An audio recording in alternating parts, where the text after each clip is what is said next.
It's a lot of, them telling you he might wake up one day, so you get a little bit of hope, and then telling you he might not make it overnight. This morning, we're hearing from the wife of a man who was shot at a Dallas ICE facility last Wednesday. 2 other detainees were also shot. One of them died along with the gunman. I spoke with the wife of Miguel Angel Garcia, who tells me her husband's condition is grim. As the shooting outside of a Dallas ICE facility unfolded, Stephanie Goffney watched the chaos on TV, just like everyone else. The thought did run my head, like, what if, he hasn't called me? It would be too much of a coincidence, she thought.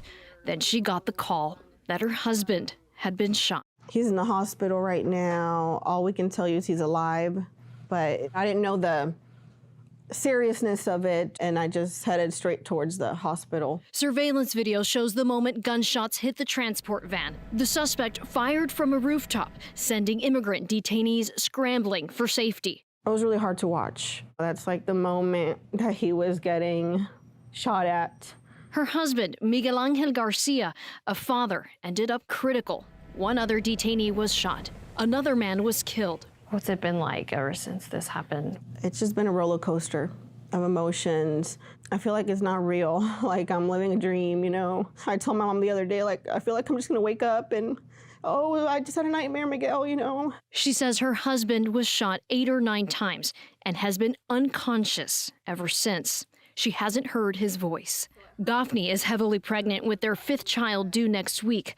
Their kids still don't know what happened to him. I feel like it maybe could have been prevented. Definitely shouldn't have happened under their custody. The Department of Homeland Security says Garcia was initially arrested for a DUI and evading arrest. He landed at the Tarrant County Jail before being transferred to the ICE facility. Just because of those things, does that mean he deserved to get shot at, attacked? She says no human deserves what happened to her husband, and that Garcia, born in Mexico, was in the process of obtaining legal status.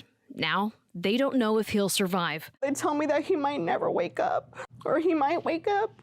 If he does wake up, they're like, we don't know if he'll even be able to talk, to move. We just don't know. Still, she says family is by his side, praying for a miracle.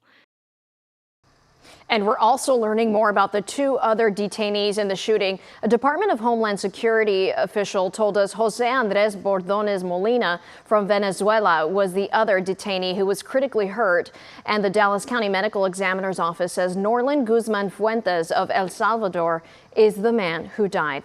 You can watch more of our coverage of Wednesday's shooting and stream breaking updates on this story on WFAA+.